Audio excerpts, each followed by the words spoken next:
it's quite reassuring. I find it quite satisfying to think that when we are at a point where we want to move on somewhere else or not within the needs of the housing trust home, that it will go on to be beneficial to another family that need it. That's actually hugely satisfying to us, that it's always going to remain as an awesome asset for other families that struggle to access housing in this area.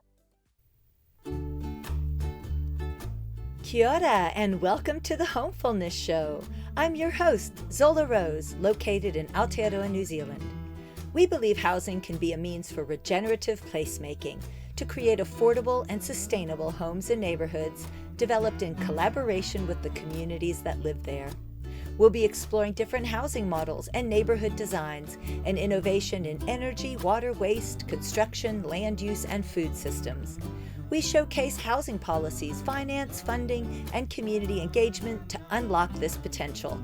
This show aims to empower you with knowledge, resources, and networks to support you in creating great places to live. Come join us as we bring to life the more beautiful housing that we know is possible. Secure Home is an assisted ownership program created by the Queenstown Lakes Community Housing Trust. Designed as a stepping stone to independent home ownership, this program provides people the chance to purchase a quality and secure tenure home at an affordable price. The model works by separating the land from the improvements, so a household only needs to purchase the house, whilst the trust owns the land. Launched by QLCHT in 2019, the Secure Home is now being offered by other community housing trusts around Aotearoa. Welcome to the 4th episode of the Homefulness Podcast. In this episode, I interview Sam Stout and David Diaper of the Secure Home program in Queenstown, as well as Corina Sommerville, who is a staff member with the Secure Home program. The reason why I really like this program is because there's very few ways to keep housing affordable intergenerationally, where it doesn't enter the market, which is very unaffordable at the moment in Aotearoa, New Zealand, as well as around the world.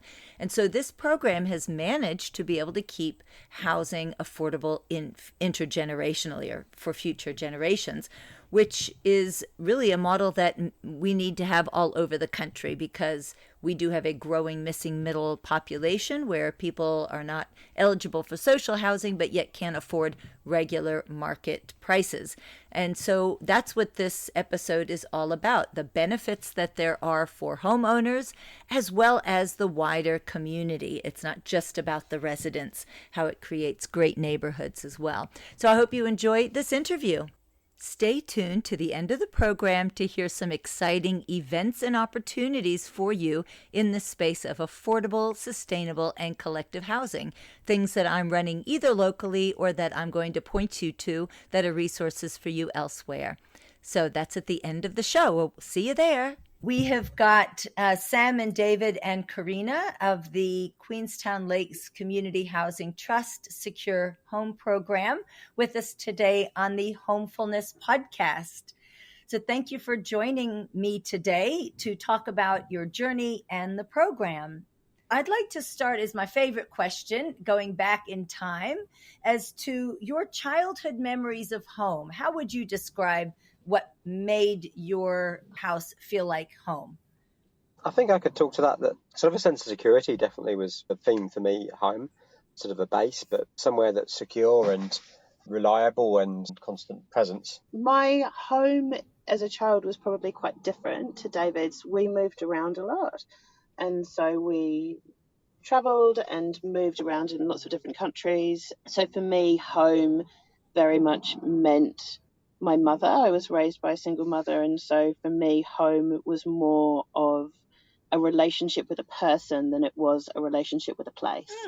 Wow, that's really cool. I didn't know we shared that. Actually, I grew up with a single mother, moving quite a bit as well. And yeah, home is definitely different, moving around so much.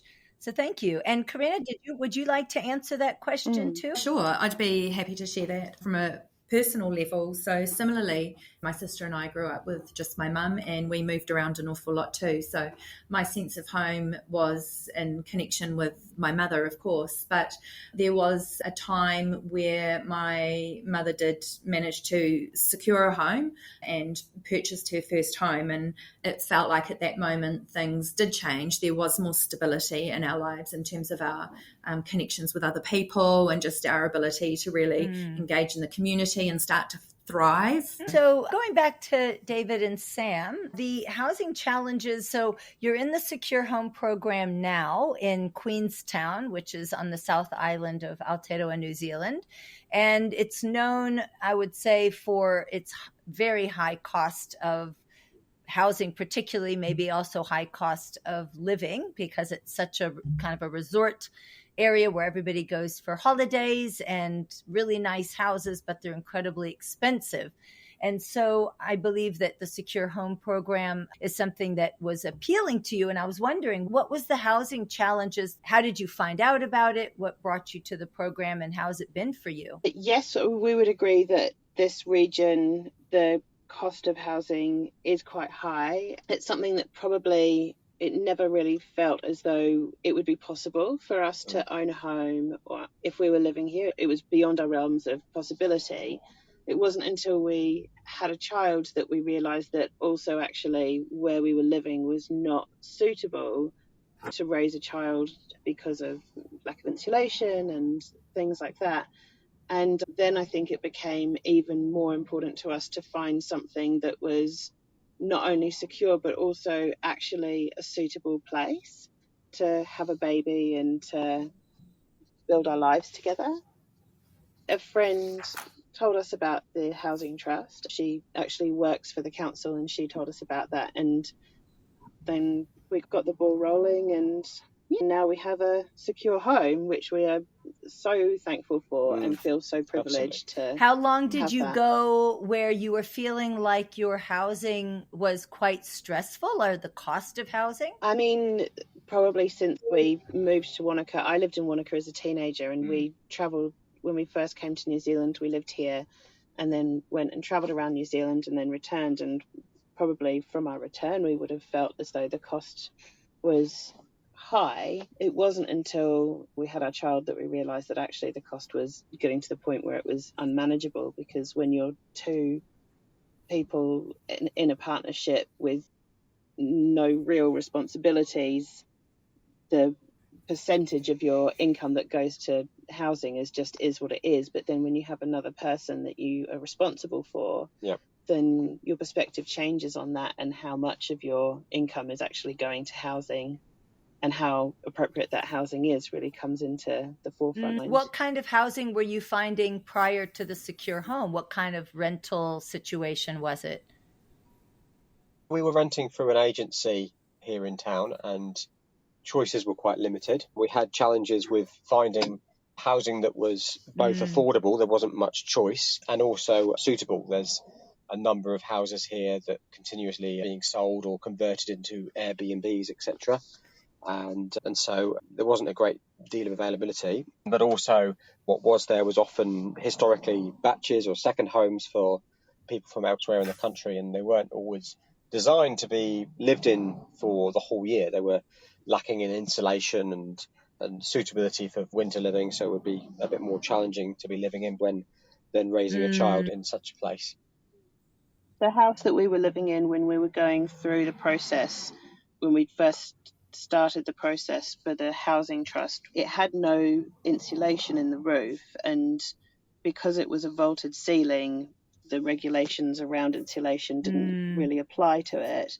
And we found that at 8:30 at night, the bedroom that our baby was in was about 28 degrees, and we had no way of lowering that temperature, even with fans and all sorts of things. You don't really mind about those sorts of things when it's just yourself, but then when you do have a child, these things become very, very important. So you were noticing that although there were regulations to help to get housing into a good state, it doesn't always apply, or in this case, it still wasn't enough to ensure that the house was suitable for your family's needs. When New Zealand brought out its change in requirements for insulation, because the shape of the ceiling was a vaulted ceiling, it could be argued that it wasn't possible to put insulation in.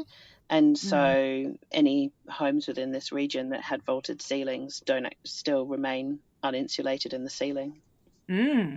Oh, that's interesting. I didn't realize that. Wow, that's a real oversight. Yeah, that was all part of the Healthy Homes legislation that changed in 2021.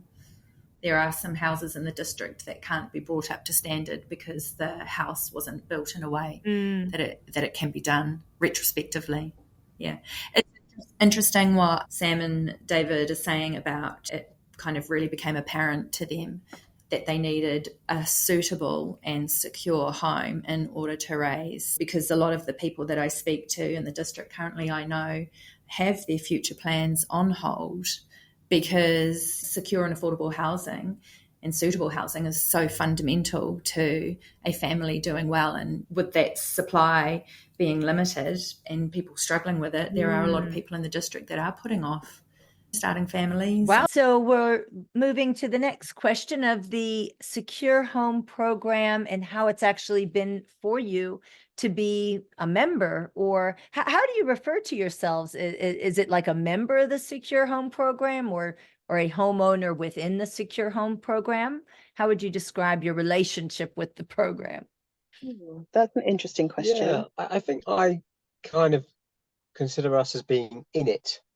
I don't know if I've got a particular term, but I think I say we're in the Secure Home Program and we're lucky to be part of that. When I'm talking to people, I say our house is a housing trust house, is how I describe it. Yeah.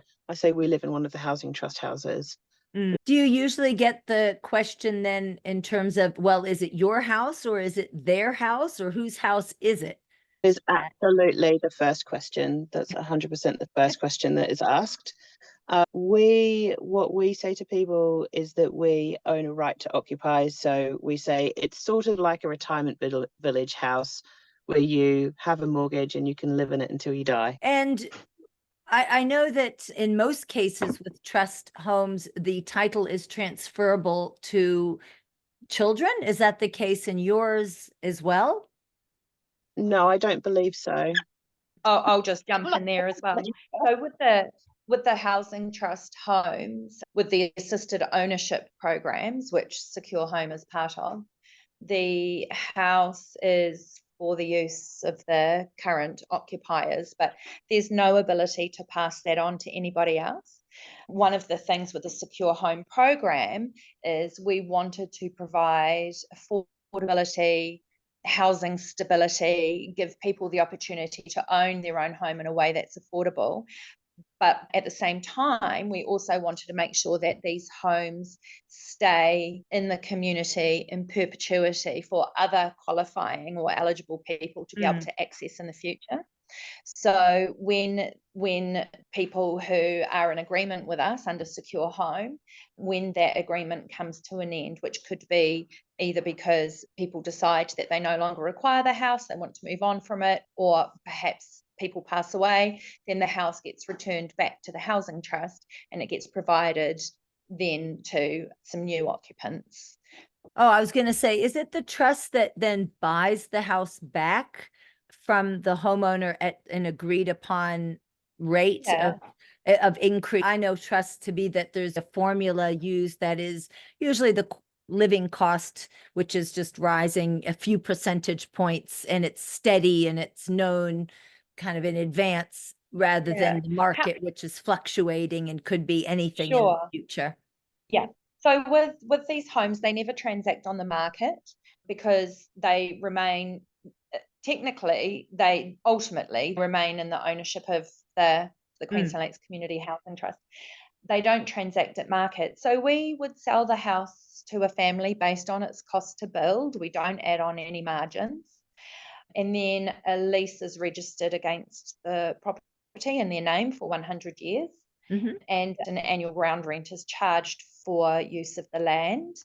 And then when a family no longer requires the home, we buy it back at the same price that it was bought, and then we adjust that for inflation, Mm-hmm. the government's official released indexed inflation rate, and apply that calculation. So a family would always come out with more money in their hand than when they enter, but it doesn't transact at market. But by the Secure Home program, by the purchase price being the cost to build only, not the land, and no margins added. That's the way we keep it affordable. Land in our district is so expensive. So with that trust, basically it's like the first right of refusal, or the only right to buy the house back from the homeowners, because they will have paid either a lot towards a mortgage or even paid off the mortgage at that point.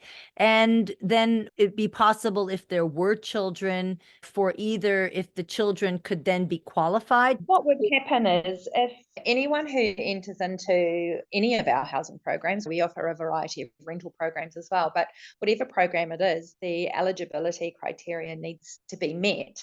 So if there was a situation where the children were still living in the home and wanted to remain there, that's something we would potentially be open to, but we would need to assess their position and just to see whether they meet the eligibility criteria. So we're talking about adult children, of course, not young children. Mm-hmm. So it's a possibility, but we would still go through the process. Part of our eligibility criteria is that there's at least one working adult in the home, that they currently live in the area, in the district, and have done so for at least 6 months, that they don't own property or shares in property anywhere else in the world, and that their income sits within an income cap. So provided that all of that criteria is met, we could look at it.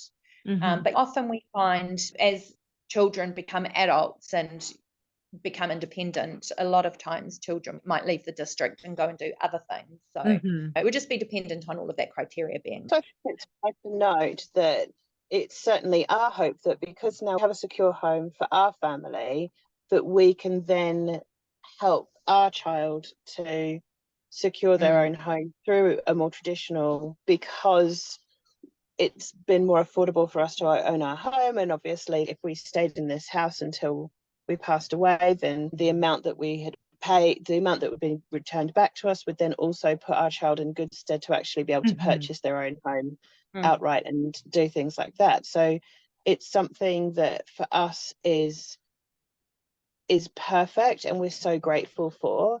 And we also hope that we can build on that for our child, so that he would be able to purchase his own property wherever he chooses to, because we would be able to help him with that. I think if I could just add a couple of things based off what Corina said, it's, although we are very aware that it's a property that ultimately is legally owned by the housing trust, we feel very much more like it's our home than we do when it's a rental.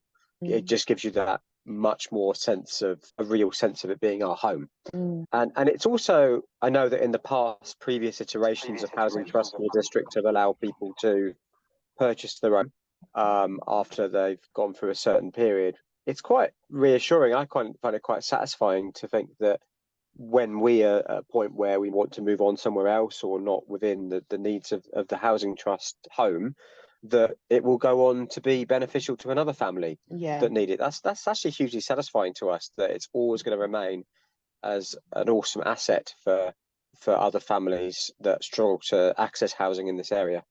Yeah, and to add to that, even as something as simple as when we plant in the garden, we very much think of, if we plant this, say we plant this tree here, this tree will then provide shades for so many families to come, and families that are in similar positions to what we're in, and that does feel incredible. And I think that it's been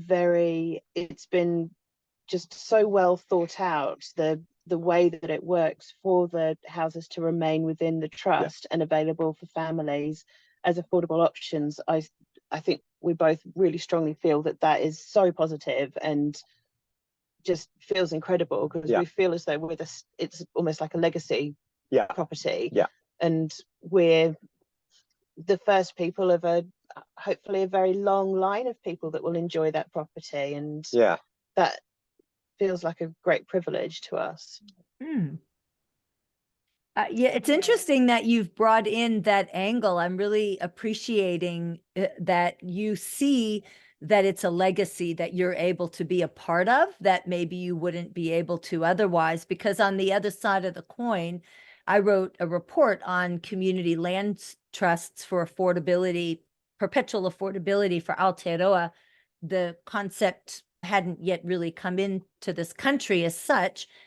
That was written a couple years ago. And the big thing that people were saying was that, oh, that's so unfair. It's unfair to the family that gets the trust house because they don't get to be like everybody else and get all that capital gain after they leave. Then that leaves them in a worse position. And that's usually how it's talked about.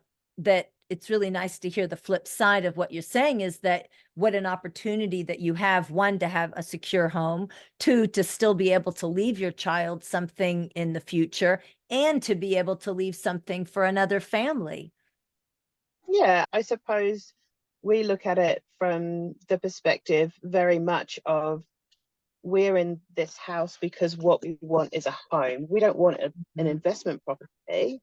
That's not what we want. We want a secure home. And so I understand where people are coming from, and it's something that we heard a lot when we were going through the process. Some people really don't understand and do feel that it is unfair. However, when your priority is to have a secure home and not to have an investment, then it becomes very clear that this is so incredible for people that want that. Yeah, and I think it can sometimes be a bit of a cultural challenge for Kiwis, and coming from overseas and seeing those different beliefs around housing and comparing it to housing models in Europe where there's much more renting, and it's not kind of that cultural expectation that you have to own a house, and if you don't own a house you're not successful, and that there seems to be very much a feeling for a lot of Kiwis traditionally that you have to own your house. And so it's quite a shift in thinking for a lot of people here to work within that framework. I agree with you. I mean, very much we have in New Zealand, we have that mentality of the quarter acre dream. We have a big piece of land and a house, and we own it, and that's kind of the only way to be. But as time goes on, there does have to be a shift. It's interesting because we first launched the Secure Home program in 2016. We did the first ones. 2019.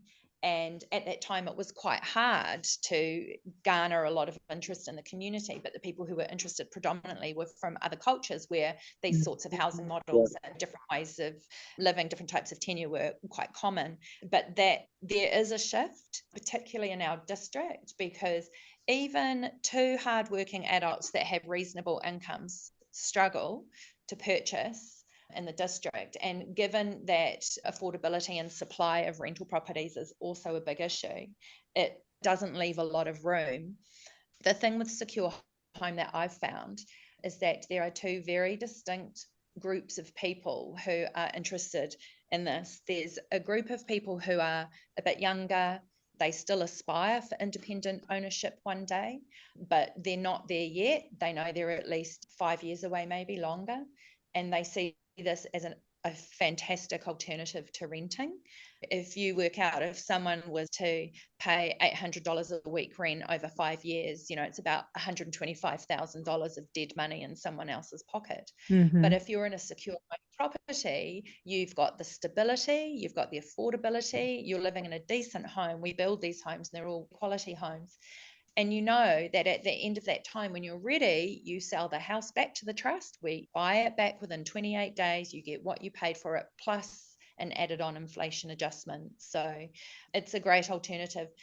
People can then go on and do their own thing. And then we have another group of people who are an older demographic, who they really just want security for the rest of their lives. And this is an affordable way to get that. And they're happy just to stay there. So it's interesting. More and more, I think certainly in our district, people are on board with the concept and see the advantages of it now. So yeah, there is a lot of interest and uptake, and it certainly allows people to get some stability and focus on other areas of their lives and plan for the future.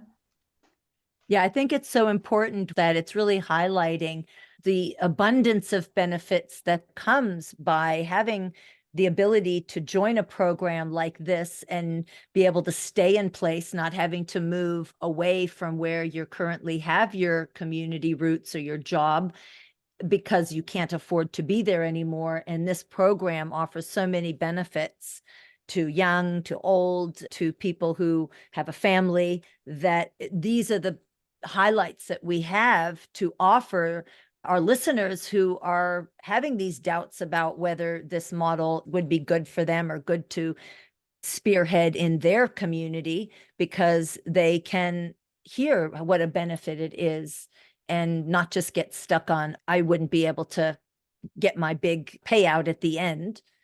So the other thing I know about trusts, which I think is another benefit, is that the Queenstown Lakes Community Housing Trust is a bit of an intermediary, a bit of like a buffer, so that maybe for families that are struggling to get the mortgage, there's a little bit of ability to advocate on behalf of the family. Or if the family has a bit of a hard time, maybe there's a loss of a job, there is a buffer as well with that. I'm not sure if that's the way your trust works, is that you do serve that intermediary role? Yeah, we do. We're a registered community housing provider. So we're audited and we have a level of responsibility to the wider sector and also to our community, of course, and our local council. We operate independently, community-owned, not-for-profit.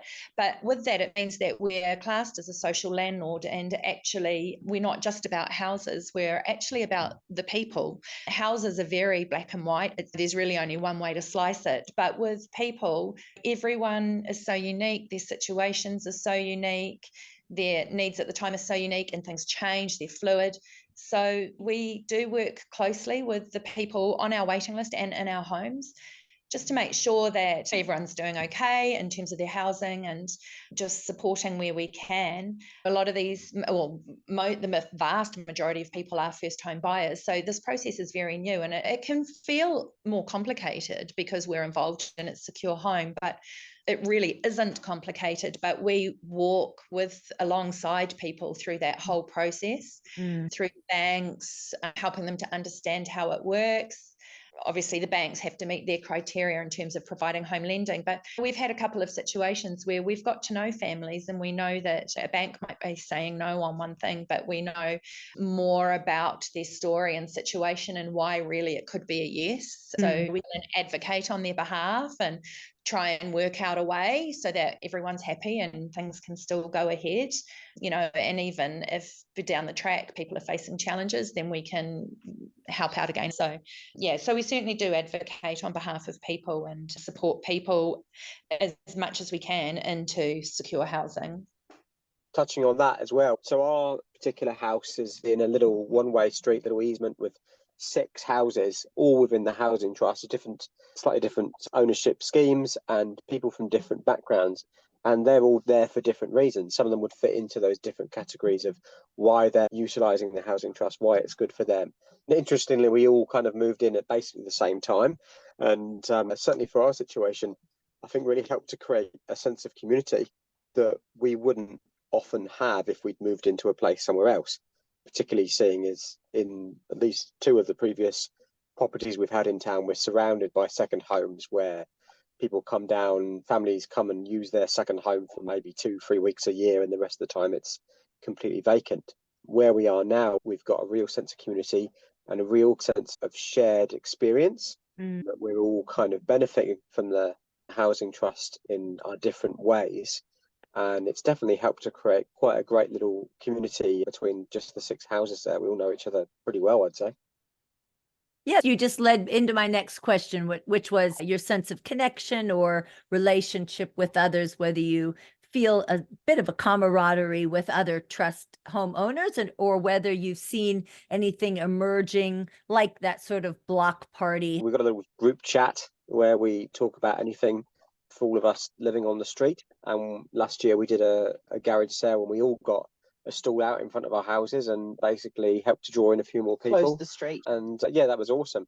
And we've definitely got plans to do some sort of a shared lunch or something on the street is definitely an intention for the future.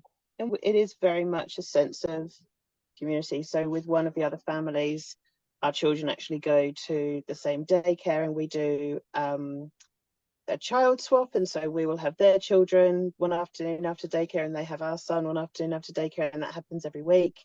Another neighbour joined us for Christmas brunch. There's an elderly couple that live on our street, and David's a nurse and works with the ambulance, and so he has been over to help them quite a lot because there's been health issues that they needed some additional support. Then there's a young couple that bring everybody a box of cherries, and they bring everybody some fruit from work and things like that. Or like if we've got extra produce in the garden, then our son goes around on a tricycle and delivers courgettes to everybody's house, or silver beet, or whatever it is. So we feel very much, I think everybody on our street very much feels that we have built a community of our 6 homes together, and that's wonderful, and it feels great. Yeah, even though we all come from quite different backgrounds, we've all had that shared challenge of living in this town, and that's kind of brought us all into that same environment in that same street. It's funny. Those stories are so lovely, and I'm not as aware of all of those stories. But for me, at the time that we complete a development and we're handing keys over to people, so with privacy, we don't ever talk about anybody's situation. But on the day that everyone gets their keys and moves in, which is always at about the same time, they then realise who else is moving into the houses around them. And it's incredible the connections that people have. They'll see someone across the street and just be like, oh, we're going to be neighbours. And it's so lovely. Like, you can see it right from the day that the keys are handed over, that there's these immediate connections and recognition of people in the community. And it's lovely to hear just now, Sam and Dave, that actually continues on. Yeah, it's absolutely. Honestly, like, it's really, the community that we have is so strong. It's only getting stronger, really. We're only making better connections as we go along. What a gift for the children, you know, or for all of you that have children, having that sense of community while they grow up. Oh, 100%, especially because we're all from overseas and don't have strong family links within the region, and so it's like having cousins. And it is very much like our son will just go next door and see if they want to come and play cars. It's so lovely, and we feel really we've got one of our direct neighbour on one side, their daughters sort of getting to the age where she wants to start doing some babysitting, and I think she's going to end up babysitting our son at some point soon. I think she will be the street babysitter. Yeah, perfect. It's working out very well. In the future, maybe she'll babysit. And it's just really nice for you to be able to have that future that is secure, that you can say, well, we're actually not sure where we're going to be in 2 years' time. And so can't really make any plans or bond with our neighbors because everything's in flux. So it's really nice to hear you thinking into the future and just feeling quite secure about that. Yeah, absolutely. So in terms of what you see going forward with the secure home, what would be your advice to the powers that be? In this case, it was the mayor or the district that really got behind the initiative. And just wanting to know if you've got any words of advice that you would give to these folks who have a role to play in putting together a trust in another place. I think there's each community has its own challenges. Obviously, housing is a challenge across the nation, and communities have that in various degrees for varying reasons. But certainly people are looking at what they can do to support the community and get that stability. I know that there's an bridge housing up in the Waikato have taken, that's one thing that we're very keen on is at the Queenstown Lakes Community Housing Trust. We're always very happy to share all our IP and speak with people and help them to get established if they want to do something like this as well. So we've done that for bridge housing, and they've got secure home underway up there. And I know that our Chief Executive, Julie, is regularly talking with other councils for the same. We're very lucky. Our council the council in our district are very supportive. They're independent from us, but they instigated our formation. They could see that there were challenges looming. But one way that they've been very supportive is they have used a mechanism called inclusionary housing in our district. And when a developer looks for a zoning change in order to develop land into residential, at the time, the council require them to pass a contribution back to the community, either by way of land or cash. And so when that occurs, we get given that land. Because we have a nil land cost in a lot of cases, it's really enabled us to gear up and provide a lot of housing to our community. We have a lot more to come yet. So we've been fortunate. I know some districts have challenges because if you're having to pay for the land, that makes it very hard from a funding perspective to actually gain traction. So we have the support of the community and the council, which is great. But certainly we offer a variety of housing programs, Secure Home being a key program. All councils really, and people with an interest in providing housing solutions can take a look at what we're doing. Yeah, I really like that. I remember going onto the site many years ago when I was helping to put together the Community Land Trust for Hamilton, which was based also on the Queenstown model.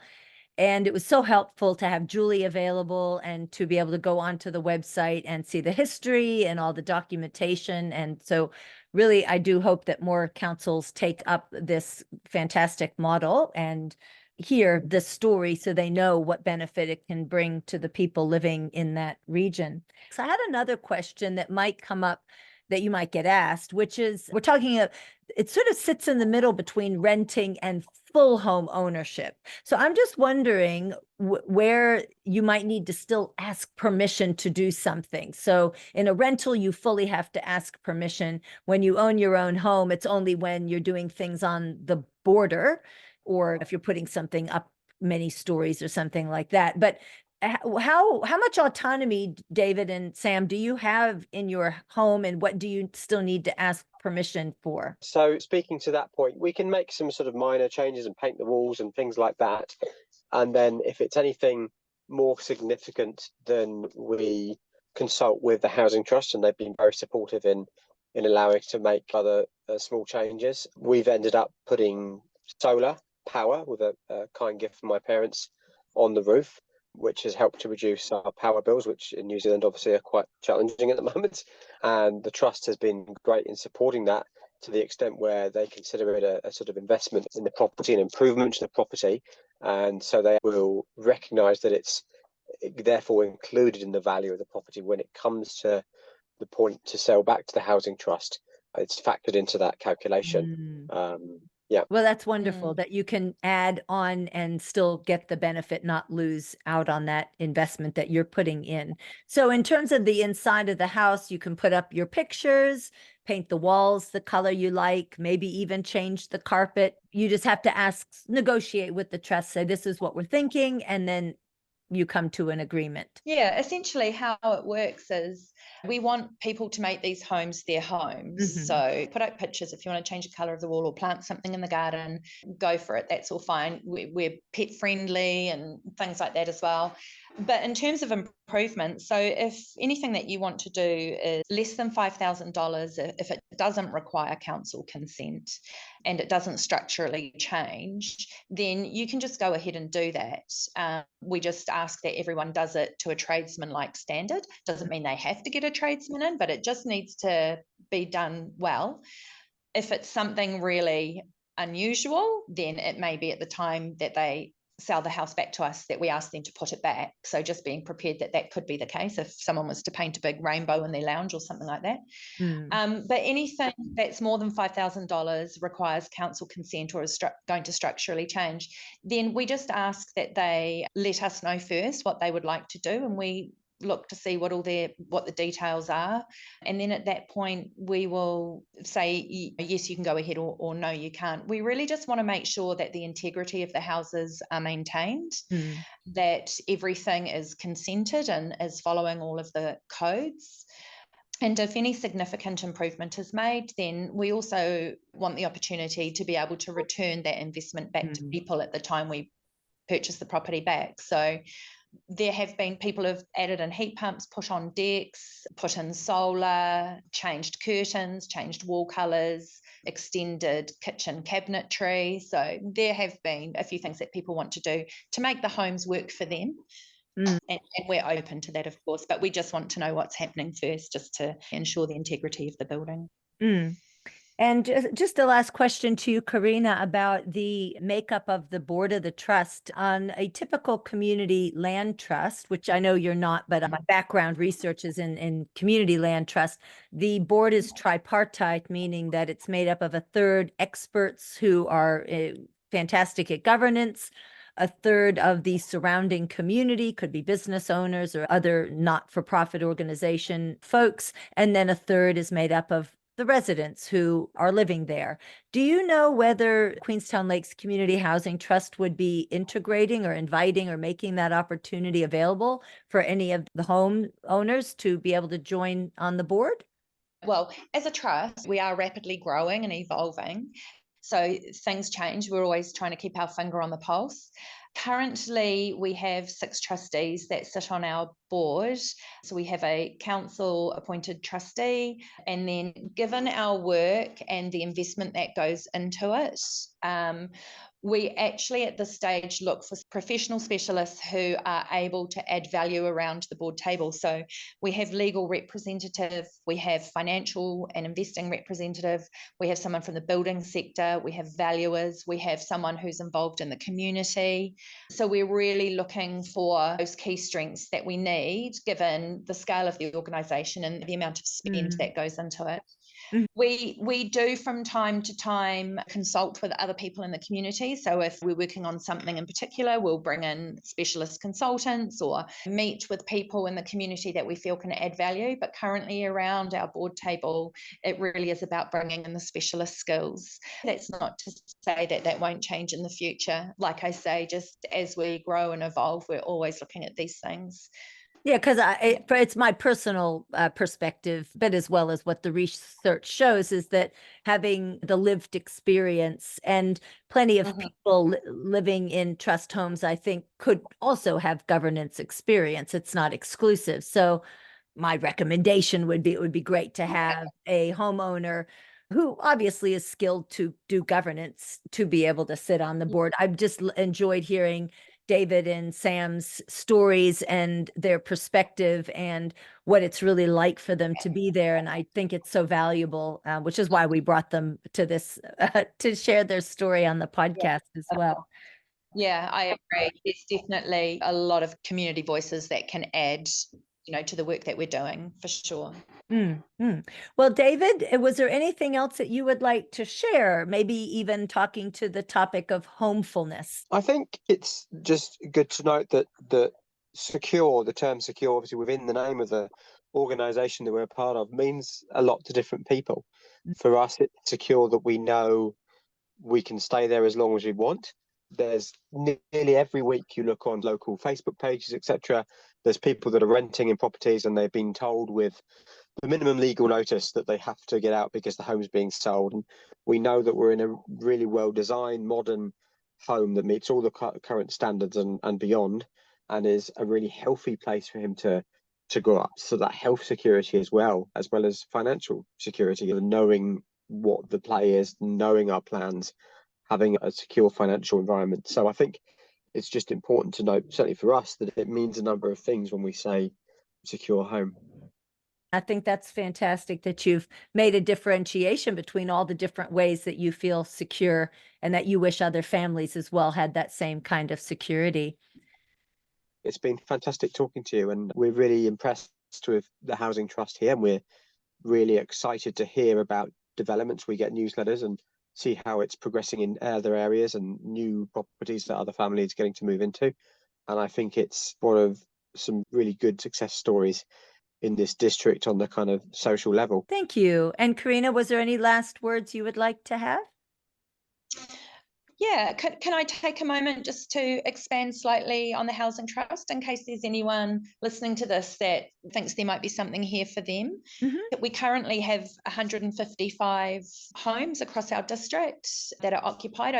over the next few years, we're going to be constructing around another 150. So there's quite a bit happening. We provide Secure Home, which we've talked about, which is our assisted ownership program, but we also provide public housing in partnership with the Ministry of Social Development. We provide senior housing, affordable rental, and rent to buy programs as well. So there's quite a bit there for anyone who's interested in finding out about what we do, either in terms of housing for themselves, or if there's someone who would like to learn about what we do and take it away to their districts.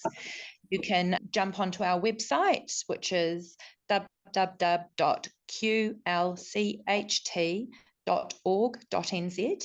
There's a lot of information there, and there's also contact details if anyone wants to reach out. Wonderful. Thank you for sharing even a little bit more. That was great. I appreciate David, Sam, and Corina, you coming today to share with us on the Homefulness podcast, and look forward to touching base with you again. I hope to come down and see some of the houses for myself in the future. Oh, lovely. We'd love to show you around, Zola. That'd be great. Well, thank you all so much. Have a great afternoon. Our pleasure. The following clip comes from another family who was interviewed, who is also a member of the trust. Being in the Housing Trust has allowed us to plan better for our future. We've been able to plant roots into our community and grow with it and start to build our lives. We went from being renters to being homeowners in less than a month. And we were paying more in rent than we are for our mortgage now. So that's massive, really. After the interview, I realized there was a few other bits of information that I still wanted to get and that you might be interested in hearing as well. I was asking about pricing and how much people are paying. So this is the response from Corina. She says, as purchase price is based on the cost to construct, no margins added, there is often slight variable there. But as an example, our most recent development in Longview, Aotearoa, had secure home purchase prices as follows. A 1-bedroom was $338, 2-bedroom $385, 3-bedroom $430, and 4-bedroom $464. And ground rents ranging from $400 to $560 a month, depending on the land of the size and value, only adjusted annually for the inflation for the duration of a household's occupancy. Households are able to access all the usual first home buyer benefits like KiwiSaver First Home Withdraw, KiwiSaver First Home Grant, and First Home Loan. And there is a link to the Secure Home page on their website should you wish to learn more, and I'll include that in the show notes. So just to be clear around those purchase prices, those would be negotiated with a bank, and then the ground rents would go to the Queenstown Lakes Community Housing Trust. Inspired and more informed, and hopefully be able to advocate for this kind of program if you are in a role that is working towards housing justice, housing affordability, improving our housing options. So if you're listening to this around the time of June 2024, I have some things that are upcoming you might want to check out. I live in the Tasman district, top of the South Island, and I've recently pulled together a group from my area around the planning rule called cooperative living. So that was created about 6 years ago as an alteration to the zoning code, allowing 3 or more houses in a rural area as long as the land and buildings are either cooperatively owned or used. So the event was to give a little bit more information about that planning rule and then bring people together who like the idea of cooperative living and explore the options that that can take in different ways and allowing people to network. So that was held at the Riverside Community Hall. Because I'm living at Riverside, it made it very easy to hold it there. It's also central to the area where I'm living, which is having people coming from as far as Golden Bay on the one side and past Nelson on the other side. We said as a group we would like to continue learning and networking, so I've arranged for a lawyer to be able to present at the next one, which will be in mid-July, on the legal aspects of that cooperative use and ownership. We've also found a planner who's interested to speak with us about what it means to do the consent application because even though the zoning does allow multiple homes, there is still consenting that needs to be done. And so how does that process work? And then we've got a steering committee, which is going to be looking at the overall mission of this cooperative living movement that we have, what else we might like to offer and organize in terms of workshops, networking events, services. If you go to the commonground.net.nz website, you will find under the tab called Recommended Resources, at the top there is a section Legal Financial, and there's a button called Cooperative Living Planning Rule if you want to see what this looks like. It is applicable at the moment only in the Tasman district, although it could be advocated for in other areas. Start on page 11 to find out the information on that planning rule. If you're interested to sign up for future events, then you would go to the projects page of the Common Ground website, where you will find 2 different masterminds that I am holding. The one is for a national one, and the other is for the local, so that you can be kept up to date with what is going on either nationally or locally regarding tiny homes, regenerative development, affordability, collective housing, etc.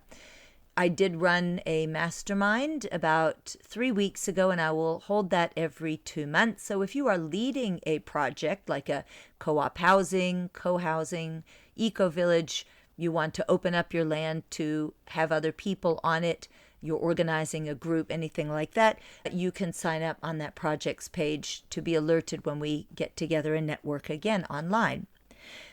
There is going to be a future episode about a housing survey that the Urban Advisory has come out with that's trying to gauge how people's housing is now and what they aspire to have in the future. I will be interviewing Greer O'Donnell on that, and that will be in a couple weeks' time. In the meantime, if you'd like to see that housing survey, go to the Urban Advisory and you'll find a link. I'll also put it in the show notes. A very big, exciting announcement to make about the Community Land Trust Network that has just been launched in Australia. Now, I will have to have another episode on Community Land Trust. There actually is a video that I made about it on the YouTube channel, the Common Ground channel. So in the meantime, you can check that out. I also wrote a report. So if you go to the recommended or the resources page on the commonground.net.nz website, you can find the Community Land Trust report that I wrote. But if you want to know really quickly what are the benefits of a community land trust and why we need to have them all across this country of Aotearoa, I would suggest looking at that YouTube video that was the launch of the network in Australia, because it really does give a good overview. One of the speakers was from England, so they've got more of a history of how the Community Land Trust can greatly benefit both residents and the wider community, and what's needed from government to be able to better enable that form. So I will put that link of their launch video in the show notes. And I do have some positive interactions that I've had with my local council, which is Tasman District Council, in 2 ways. The one is that they're interested to help solve the challenge that folks who are somehow associated with tiny homes are having. So it either could be a tiny home owner that wants to settle on a piece of land but not sure how the consenting needs to happen, or even if it's a vehicle or a building. There's so many vaguenesses around, but yet people are trying to house themselves in tiny homes, and it's very unclear how to really be legal about it. So the district has approached me to see if I'm able to help them to perhaps run a pilot or do some investigations. That's very heartening to me to know that they want to be on the solution side of things.